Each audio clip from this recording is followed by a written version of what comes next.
Hey, folks, welcome back to another stellar episode of Tattoos and Gurus podcast. I'm Goldie, your host, and today we have a very special guest, Michael Castaneda with 108 Investing. Thank you so much for being here. No problem. Thank you. Thank you. It's an honor. And on this podcast, we talk about community, service, and leadership. And we have a lot of that to talk about today in the financial investment space. Michael comes to us from a background in the military, medical, and law enforcement. And we are very fortunate to have him share with us his experience, knowledge, and skills today. Michael, start out by telling us where you grew up. I grew up in LA County before moving out to Riverside County just before high school. Um, it was definitely a different change from out there to moving out here to in an empire. But at the end of the day, I was glad that my family did that for me, and I've excelled since then. Awesome. What high school did you go to? Went to John W. North High School in Riverside City. And at what point in high school did you make the decision that you wanted to serve your country and join the Marine Corps? That was probably between 10th and 11th grade. Started seeing ads on the TV, posters around school. Um, Family was some military family, especially uncles in the Marine Corps. And it's something that I did want to do from there. And I set my sights there. Okay. So you graduated high school. Did you go straight into boot camp? I tried college for a year. Wasn't my thing at the time. And then enlisted and off I went. Okay. And when you tried that 1 year in college, what did you study? Was just doing basic education, my basic classes, and it just wasn't. My mind was somewhere else at the time. So Okay. And in the Marine Corps, what kind of specialized training did you get, knowledge, skills, and abilities that you acquired there? I was infantry, and then the second time deployed to Iraq, our part of our infantry unit was sent to intel school, and then we did ground level intelligence, assisting with other ground level infantry. Um, Due to staffing issues in our battalion, intel person that we were attached with, they moved out. So then they trained us for ground level intelligence. So Okay. And what did you learn about leadership in the Marine Corps? what I learned about leadership is knowing your job, knowing who's underneath you, learning to lead them. You can always learn something from someone. Just because you're a leader doesn't mean that you know anything more than anybody else. You can always learn something more from the new guy. Um, if you can't get them to do something or you can't get something done, then your leadership may not be as where you think it is. So you can always learn more from someone else. Yeah, definitely important to keep that open mind and not shut people out simply because they're new. Yes. So from the Marine Corps, you got out and you went into the medical field. Yes. Right after the Marine Corps, towards the end of the Marine Corps, we did some medical training, or we did a lot of medical training throughout the Marine Corps, but towards the end, we started doing a little bit different medical training for combat lifesavers. And then that kind of led me to, once I got out of the Marine Corps, went through EMT school at Ben Clark Training Center in Riverside, and then started working in the emergency room at Corona Regional. Wow. What was it like working for AMR, which is American Medical Response, and responding to critical incidents? So after working for Corona Regional, started working for American Medical Response out in Riverside and Corona area. Um, Getting to calls, learning to, no matter how chaotic the call was, learning to slow your breathing down, get your heart rate under control, because you are there to try and fix an issue that's happening. If you can't fix the issue and you're not in the right mind, you won't be able to get the job done.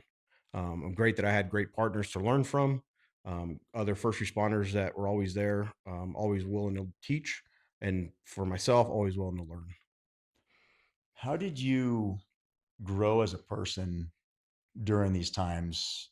I mean, when you respond to these incidents with AMR or working in the hospital in the ER, you are encountering people having quite possibly the worst day of their lives. Yes. What did you learn from that, and how did you grow internally? Um, I think growing from that, every situation is unique. You can always learn from every situation. Um, w- Seeing what their issues are, or what problems they're having, and how can you fix it? How can you bring some type of minor fix to an issue that they may have been having for a long period of time, or it may just be a spontaneous incident that took place. Um, we all we all want to help people, but sometimes people want to help, but they make the situation worse. If you're making the situation worse, you're not helping. So you always want to help somebody. You want to learn how you can help them, see where they're coming from. Just because you may not agree with them on what they did or why they're doing something, maybe see it from their side, just to see if you can get some type of level cooperation or an answer to it, whatever the problem is. Yeah, I definitely agree with that. And from the medical field, you applied with a local law enforcement agency Yes, and became a deputy sheriff. I did. What brought on that transition? Uh, the transition started probably just about before I got out of the Marine Corps. It just takes sometimes forever to get into a law enforcement agency.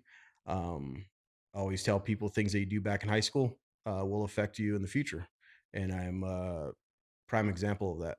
Some bonehead decisions that I made back in high school set me back probably 10 years from joining a law enforcement agency. Yeah, so decisions we make when we're younger and decisions can affect us when we get older. Similarly to financial decisions we make when we're younger and even today in present time can affect us down the road. Yes, very much so.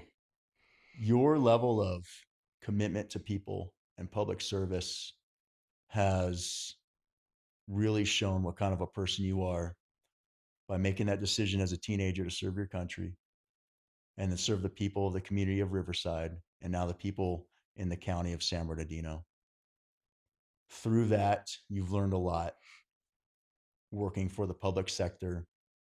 And at some point, you became very interested in financial management. How did that happen? That started well about 5 10 years ago. Started dwindling about it into it before joining law enforcement, and after joining law enforcement, I had a couple deputies in the jail that really pulled me aside, showed me some things, let me know what their defaults were when they were a younger deputy. And then prior to that, before joining, I had a nurse pulled me aside. They really started dwindling into it, and again, same thing. An older person let me know their defaults from younger age. Um, and since then, I've put myself. I have a vision. I had a vision. I continually have a vision of where I want this to be or where the end goal is.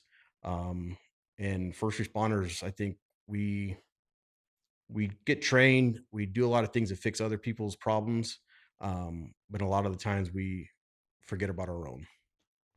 That is such a good point. I'm so glad you brought that up because in this level of service that we have, that we feel serving others, sometimes we forget about ourselves. Yes.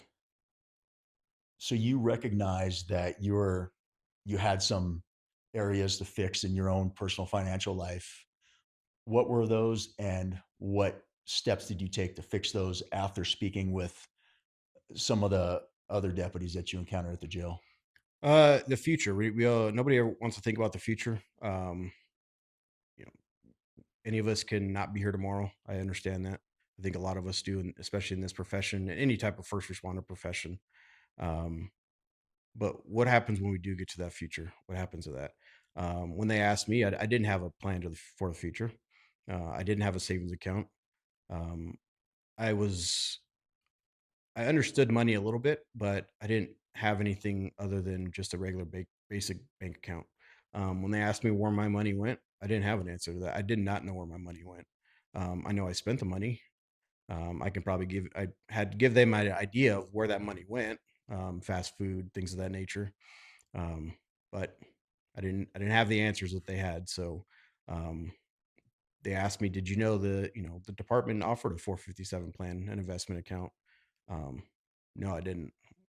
How do I get into that? So they showed me the ropes of who to talk to, and I've done that. And that's what I want to do now is help other people, educate them, not do it for them, educate them. And anytime we in this profession we want something done, if somebody does it for us, we learn nothing from it. Now, if they do it once for us and we can see how it's done, then that's one thing. But if we continuously do things for people, nobody ever learns. Yeah, 100%. That's like that old saying, if you give a man a fish, he eats for a day, but if you teach a man to fish, he can eat for a lifetime. Yes. There's a phenomenon with people who come into money very quickly, whether they win the lottery or maybe athletes once they retire, that they go from being very wealthy to being very broke. And you your aim is to help educate people to avoid those pitfalls, Yes. mainly other public sector folks, law enforcement folks. You were shown the ropes and educated yourself, and now you want to pay it forward. Yes. Tell us about 10-8 investing. So 10A investing started about 6 years ago. Um, I was thinking about what can I call this movement, and 10A investing came to mind, and I've stuck with it since. Um, my philosophy is to invest in yourself, to invest in your family, invest into your future. And that's just not money, but you're investing in yourself and gaining education, investing in yourself and taking care of yourself, um, investing in your family. You know, are they set up for the future? Are they set up tomorrow if we don't come home? Do your kids have to struggle or do my kids have to struggle as much as I did growing up, financially, not knowing, not that I was poor or anything, but um, what can they do so they don't have to struggle as much as I did, and then invest for the future. You know, when me and my wife leave, making sure that they are set to influence their future loved ones, to embolden the people around them, and to continue the generational wealth and the generational education that I've started for here from my side, and going forward. I love that. That's a great saying. So, investing in yourself, your family, and your future. Yes. For our listeners out there that aren't up on the police lingo of 10-8, what does 10-8 mean? 10 is you're available, you're ready to go, and you're ready for the next challenge. Being available and being present to people is of the utmost importance in leadership. And by you taking these steps and starting your own financial planning business, you're available to your people. How are you available to them, and how accessible are you? My partners know that they can call me whenever they want, for any type of financial education, or run a question across me. If I don't know it or if it's beyond my expertise, I'll let them know. I try and at least get them an answer to where they can get these answers from. Um, and if it's very far out there, trying to guide them to somebody who's more inclined to that type of stuff. Um, they know they can call me. They know they can always ask me questions. Um, don't ever, my phone rings all day. So my partners know that, and that's the partners that I've been with in the jail. That's the partners I am with my current station, or partners that I've worked in some aspect or another. They know they can call me, and they have. So, and I appreciate that. And I try to give them the best information as if I was in that situation. What's something I would do, or what to look for, um, what not to look for in certain situations. So you're a self-learned person through trial and error, asking a lot of questions, researching yourself. You're also financial literacy certified and money management essentials certified. What does that mean? So the financial literacy, that was through a local college, taking some courses, getting the necessary courses for that certification. The financial management, that's also through another organization. To things to look for as far as budgeting, um, budgeting, um, looking at your finances for buying a house. I'm not going to help you buy a house, but I definitely look at your finances to see if you're set to have the correct amount of money to pay for your monthly mortgage. A lot of people don't know what they spend their money on. They've never looked at their bank statement. Um, and regarding literacy, it's just knowing terms, knowing what compound interest is, how to get into some of these aspects. If it's like an investment account, high yield savings account, what a bank is, how a bank makes money, how a bank is not really our best friend. We make as consumers, we make the banks a lot of money, Yeah. and things of that nature. And why is it so important to understand literacy? It's you A lot of us can't gain anything from something unless we learned from things. If you're working out, if you don't know what you need to eat or what you need to work out, you'll never gain. Same thing with money. If you don't know where your money goes, if you don't know where you're putting your money at, how they're making money, how you can make money from it, um, your money's never going to grow. So you've touched on two things that I want to delve into a little bit further. The first thing is compound interest. What does that mean? How does that positively or negatively impact us? And also, where does our money go?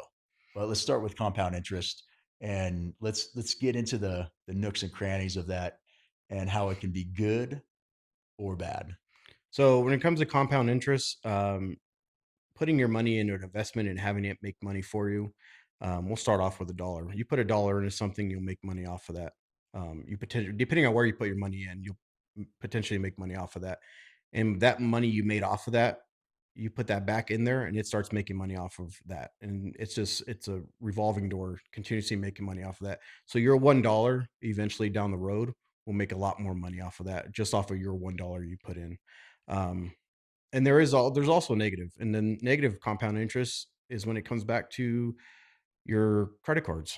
If you don't pay your credit cards off and you start getting your monthly payments, it's just going to keep compounding, and it's going to compound right on top of you, to where if you felt like you were in a struggle by paying off your credit cards with just the money that you had actually spent, um, think about adding all the interest on top of that.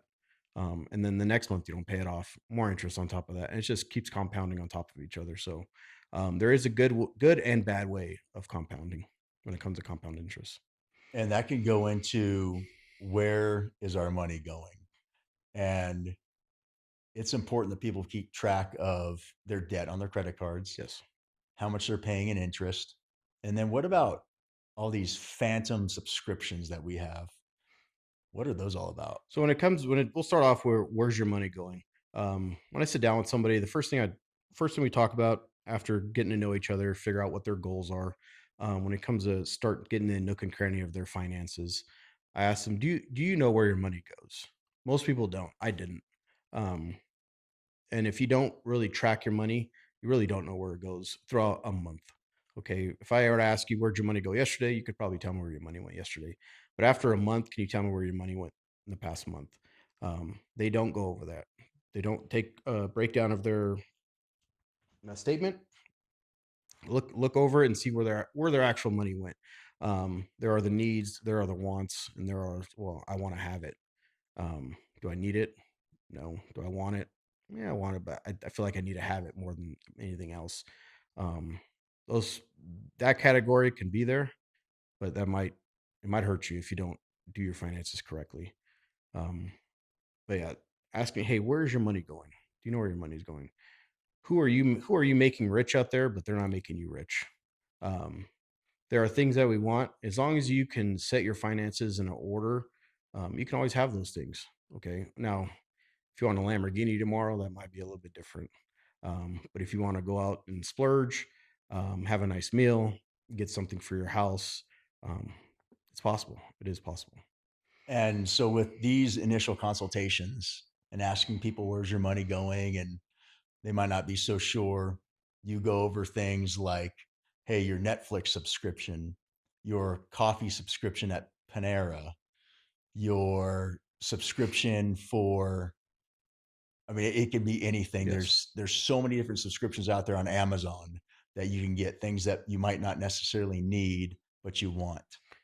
And what are some surprising numbers that you've seen as far as large numbers that people had no idea about with these subscriptions that they had? So when it comes to subscriptions, there are subscriptions where you may need it. Yes, as long as we can say, hey, first, do you even know you have subscriptions?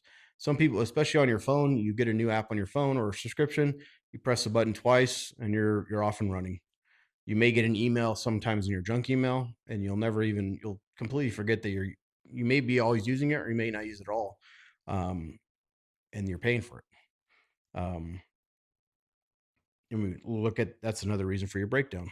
If it's one time a month, or if it's every month or one time a year, you may continue to look past it unless you are always looking at your statement just to confirm one, your budgeting, and two, where else is your money coming out of. Now, when it comes to subscriptions, luckily, I've not seen anything major. A couple subscriptions here and there that they completely forgot about. Um, when I was doing my budgeting, one subscription that I got rid of is SeaWorld. We stopped going, and that's just $60 every month that was going to waste. So looking back at it, got rid of it and go from there. That adds up, So sixty yes. dollars a month. So if you're doing $60 a month here, $50 a month here, um, it seems now where you can have your cable. Okay, cable's not very cheap these days. But if you wanted to watch football, you wanted to watch baseball, you wanted to watch soccer, basketball, you need Apple TV, you need Amazon Prime, you need Netflix to watch boxing, you need this and this. Do you really need all that? When it comes to all that, it gets pretty expensive. You could be paying $300-$400 on just entertainment subscriptions a month. So Let's get into a credit score breakdown. And I've heard different financial gurus talk about, hey, don't worry about your credit score, or other ones saying, yes, worry about your credit score because it's important. What is your take on credit score and how do you break it down? when it comes to credit score, it is something that we should all look at. It is important when it comes to the banking system. The bank helps people that have a good credit score in a positive way. The bank does not help people that have a negative credit score. The better credit score you have, the lower your interest rate. The worse credit score you have, the higher the interest rate. Does that make any sense? No, it does not. But that's just another way of the bank making money. They penalize somebody who can't deal with their finances and reward people who can deal with their finances. Um, I think everyone should have a credit card so long as they're able to use it properly. If they cannot use it properly and they have gotten into problems in the past, then I will never tell them to get one.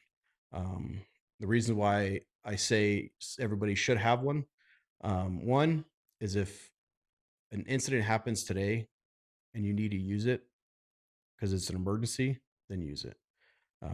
Another issue is I've had my information identity stolen Hmm. in the past through my debit card. My vision of it is if I use my credit card and that information gets stolen, that's not my money. That's the bank's money. Um, so as long as you're able to pay it off on a monthly basis or keep it to the point where you're not getting interest from it, I like to use my credit card wherever I go and then pay it right off. Um, so like if they were to steal that information, it's not my information, it's the bank's information. If they take the money off my credit card, it's not my money. That feeling of being taken, something taken from you without your permission is not there. Yeah, I don't want them to have the information at all, but because you still have to call the bank and go through the chain that I've done in the past. It's not that hard, but that's the reason why I have a credit card. And then with having a credit card, some of the credit score, it's how long have you had your credit limit? Um, so getting a credit card every year, your average your average time you've had your credit card diminishes. Um, getting a limit on your credit card or your credit cards overall helps with it, especially depending on how much money you're spending on it. Um, you always want to pay your credit card off before the third week of the month. That's a good time frame on before the credit company or the credit card company um, gives out your information to see what your credit score is going to be for the next month. Obviously, if you're trying to buy a car, you're trying to buy a Mhm. house, you're trying to get some type of loan in the near future, You want to make sure you pay it all off before that, so you can have the highest credit score as possible for whatever situation that you're trying to get yourself into. Okay, so if someone wants to or needs to build up their credit score, they should use a credit card responsibly, pay it off the third week of every month before they do their reporting. And important to remember that you're not building your credit by using your debit card. Correct. And there's more personal liability with a debit card than with a credit card because the debit card is your money, same as cash. Yes. Okay. And how often are you finding people who come to you for help, for guidance, for education, who have not planned for the future? Um, it's pretty often. It's eye opening. It's definitely eye opening. And it's no fault to anyone. It's just it's something that is not talked about. I have talked to people at the courthouse while working there on plans that we have in our department that they had no clue that they had. They didn't know how to get into it. Um, there are people that have been on for 20 plus years that do not know properly how to read their check statement, on where money is going, what money the department is putting into a side account for us as far as our medical trust plan. Um, they don't know where that information's at. So I tell them, if they ask me a question, if it's regarding a bank statement, hey, third box, 3 boxes in the middle, it's the middle box, it's the far left box, it's the far Mhm. right box. When you're on so long, it starts paying more. It's in our MOU and things of that nature.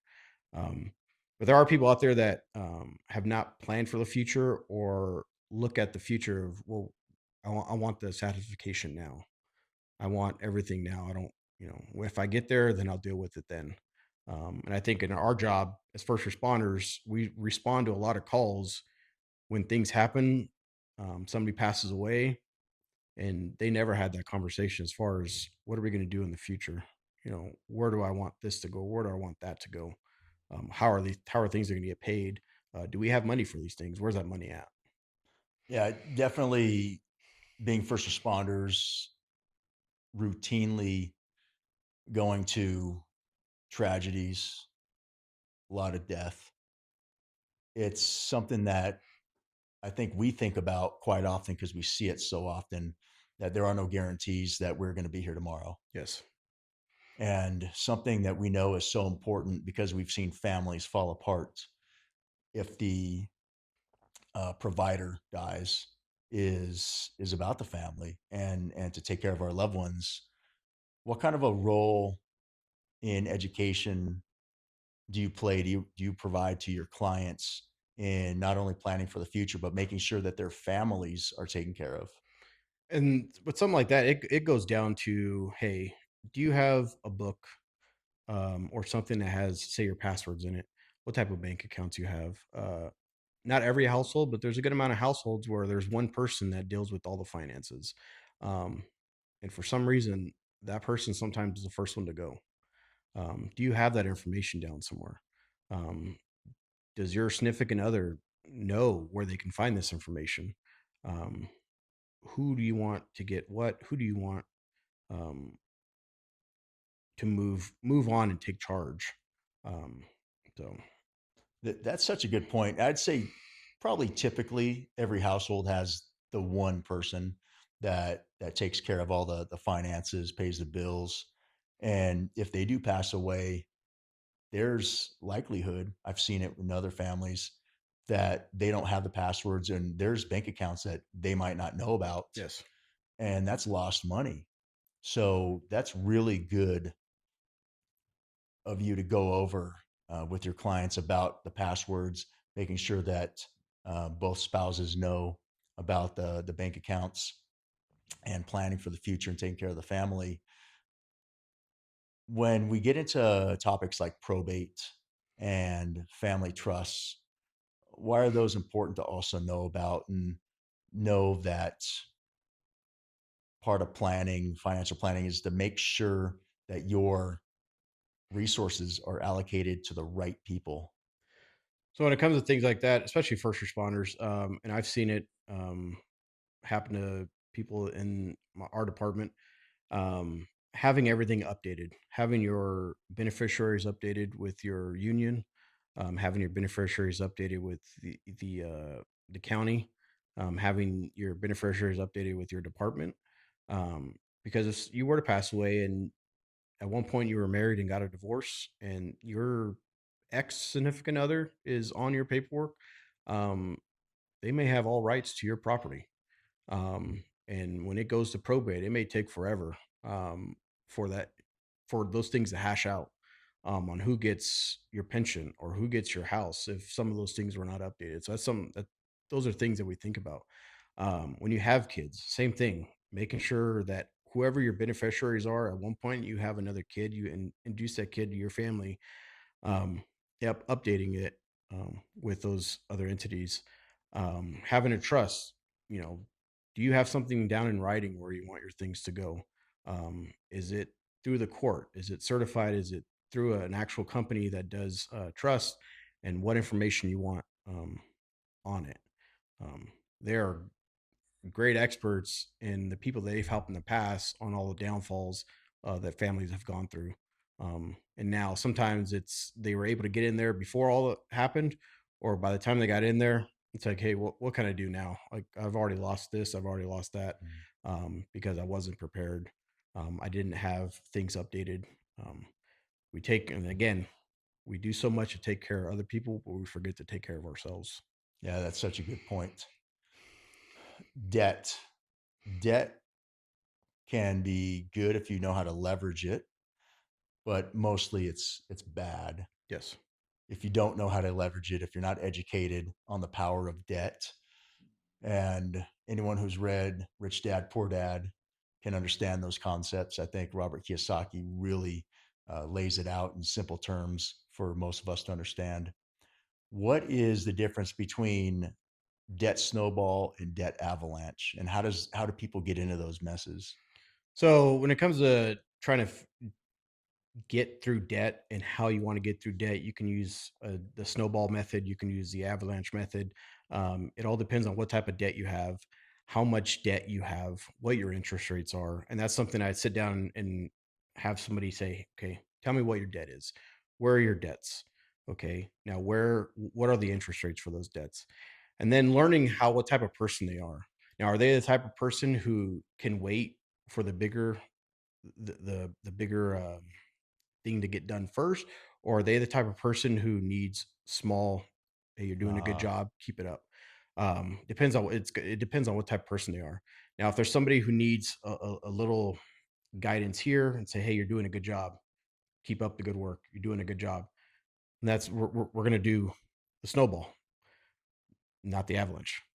If it's somebody who can do it for themselves and say, I just need some guidance, I need to know what I have, how much I'm spending, how much I can save, we might do the avalanche for you. We can do that one. But it is all depends on what type of person you're working with. Every person is different. A lot of things when it comes to financial literacy and financial counseling is what type of person are you talking to? What history, what ideas do they have in mind?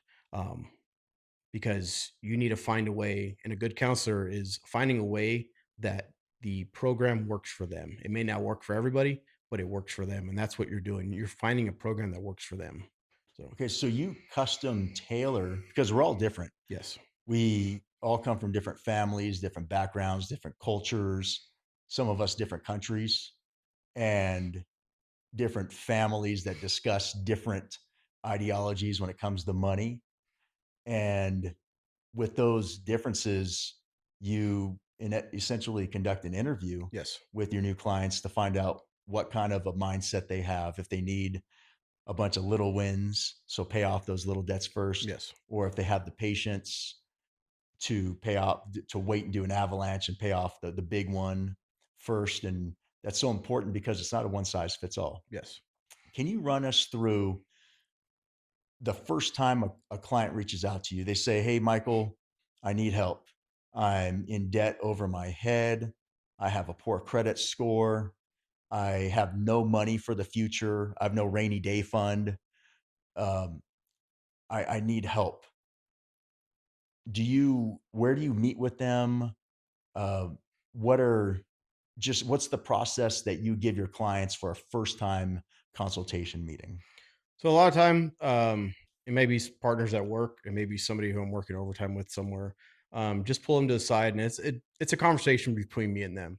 I've had many of conversations with people, and I tell them all, hey, whatever we talk about is between me and you.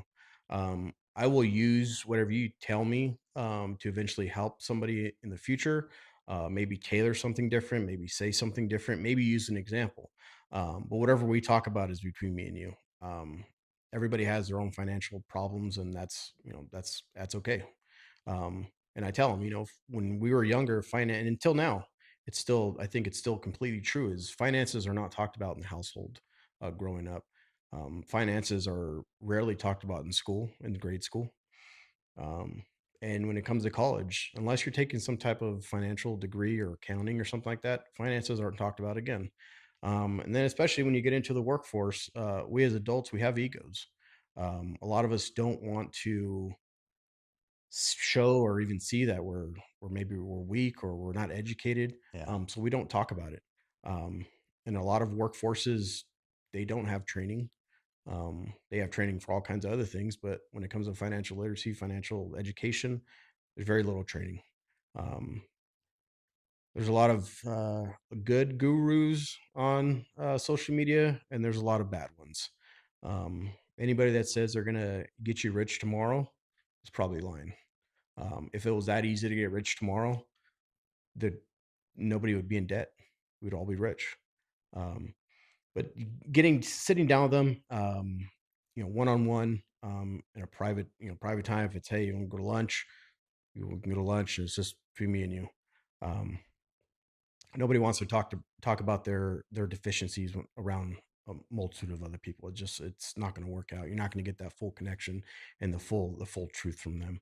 And then letting them know, hey, they have to feel comfortable with you, or they're not going to tell you anything. It's like interviewing someone. You're not going to get the information from them if they don't feel like you're listening to them. You need to build that rapport from them with them, to be able to get the information from them, to be able to help them out.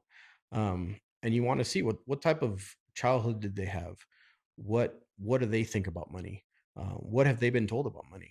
You know, Spend now, I'll make more tomorrow. Like, well, what happens when you don't work tomorrow? What happens when you get injured tomorrow? What happens? Um, and one thing I tell them, hey, if you were to stop working today in your current lifestyle, what do you have outside of your paycheck, and how long can you sustain your current lifestyle? Ooh, that's a good question. So if you don't have anything, then all you're doing is just living paycheck by paycheck by paycheck. And that's not a bad thing to live paycheck by paycheck, in a sense of you want to continuously get a paycheck, but what do you do with your paycheck? So building that rapport with them, knowing that they can trust you with divulging information that they probably don't tell their close family members. They don't tell their mom and dad, their grandpa, grandma. They don't want to show them that, hey man, we're struggling in this household. Um, we'll make it look like real nice, but other than that, like, don't ask us to go out and work because we have no money. So Yeah. Yeah. There's the beliefs that we grow up with in our families definitely influence most of us with the way that we see and view money. yes, Some families even have sayings, and I've heard this, that money is the root of all evil.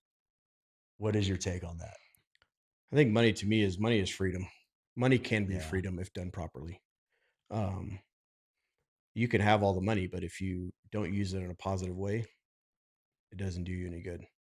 Um, and then also, just because you have money doesn't mean that you're better than anyone else.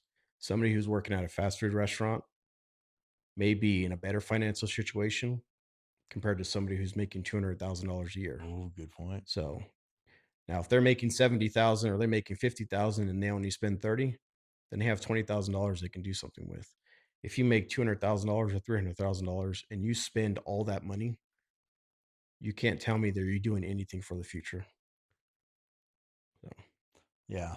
Yeah. No, very good point. Especially as first responders, we love our RVs and trailers and boats and yes, sand toys. And a lot of us definitely live paycheck to paycheck. I think it's a great point to also make with money is that it's very difficult to do good things without it, Yes. as in donating to causes that you think are worthwhile and to providing for yourself, your family, and others. It's hard to do that without money. So money is definitely, I think, a positive resource. And the more you have, the more you can do. And you named it perfectly: freedom. It gives you freedom to live the life that you want to live. Yes. I remember growing up as a little kid, we didn't have very much money, and seldomly I'd get my hands on a dollar bill. And when I did that, I would go hide it and I would never spend it because I didn't know when I was going to get another dollar bill. And most of the time I would forget where it was because I was little. I'd lose it and sometimes find it years later hidden somewhere. But definitely, I had to retrain my brain by talking to people like yourself, financial gurus, people who knew more than I did, and not being afraid to ask questions and dropping the ego and saying, "Hey, I don't know about this." I had to do that to change my perspective on money. Your service to your country, your communities, to your partners at work, and to other people really defines the man that you are by wanting to give yourself to the world to help other people. If you wanted to leave our audience, our listeners, with three of what you think are the top most important bits of information in their financial lives, in their financial journey for themselves, their families, and their futures, what would those three bits be? You want to invest constantly, and that's investing in yourself, investing in your family, investing in your future. Build quietly. We're not, don't be the next social media star that wants to show that they have, $1 million and they have Bentleys and, things of that nature. And they're going on boating trips every week, but you know that they make the same amount of money as you do. So, unless they have some secret job, that they're probably in some type of paycheck to paycheck debt. Um, and the other thing is retire comfortably. That's the whole point. That's the goal at the end of it is retire comfortably. Um, our retirement age in law enforcement and just as a first responder has changed. It was 50 and now it's 57. Um, I think it's safe to say we know a lot of people that didn't make it past 50. Yeah. More what's 57 going to look like? We don't know. Um, try and help people maybe potentially retire early. Um, with money that they have, with a pension, a partial pension, also with money that they have. Um, maybe something will change in the future that says we can retire a little bit before 57. But my generation is we're here till 57 or potentially up until 57 to get a full pension. Um, but sometimes a pension is not everything. Pension is also a set check. Yeah. Um, and that's just that's what it is. It's a set check every month. So what can we do to have more than that? To have more for our family, have more for our future. Because there are a lot of things, and there's some things that we didn't talk about. There are things in the future that we don't think about as far as nursing homes and things of that nature when Mm, we get to that point. Insurance sometimes doesn't cover that, or if the insurance covers that, being a first responder, we know that we've been to good nursing homes and we've been to nursing homes that we would not put our enemies in.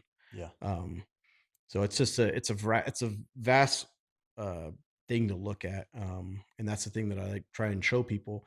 It's not just investing in the stock market; it's investing in yourself. It's investing today. What can we do to invest tomorrow? Change your money mindset. Changing your mindset on how to look at things. Um, showing that a dollar not planted today is a force not growing tomorrow. Um, there's things that we can change, small things, and it all starts with a dollar. It doesn't start with a lot. You don't have to have money. Mm, And when I talk to people and I ask them, when are you going to start investing? Didn't tell them investing in what, just to get it out there. What are you going to start? When are you going to start investing? When are you going to start saving? Where's your money going? I don't have any money left over at the end of the month. That right there is a clue to me, is that they don't pay themselves first. When you get your check, pay yourself first. You want to set aside, start off with 5, 10, 15%, 20% of your check, and then live off your rest. Not live and then see what you have left over to save. No, pay yourself first, save first. Um, do something with that money. Um, you can talk about, we can sit down and talk about things of long-term investing, long-term money saving, mind ideas. Um, People always want to talk about, you know, again, what's the next best thing that I can invest in? What's the Yeah. next big thing that everybody's talking about? Well, yeah, you may be able to look into something like that. But if you're in a pool and one side is hemorrhaging and you fix that part, but the other side is hemorrhaging as far as your daily expenses, your household spending, you're not doing anything. You're not doing any good. Um, like to encompass everything to protect you for the future, protect you now. So, Michael, that is so good. And we have listeners out there right now that have been really thinking about everything that you've been saying. They're in debt. They don't have any money for the future. They have no plan, no money for a rainy day, and they need some help. How can they get a hold of you? so you can get a hold of me. You can message me on my email. It's 108investing at gmail.com. At Instagram, it's 10 underscore 8 underscore investing, and at Facebook at 108 investing. Man, thank you so Nope. much. And we'll put that information back up on the screen. Hey, folks, there you have it. I'm Goldie. This is Michael Castaneda with 108 Investing. Thank you so much for tuning in and supporting the show. And if you got some value out of this, please like, share, and subscribe this episode. Again, we appreciate you. We'll see you on the next one. Hey everyone, I'm Goldie, your host of the Tattoos and Gurus podcast, and we're looking for gurus to come on the show. So if you're a subject matter expert or a person most knowledgeable in your field and you're interested to come on the show, hit me up on Instagram at Tattoos and Gurus, and I'll talk to you soon.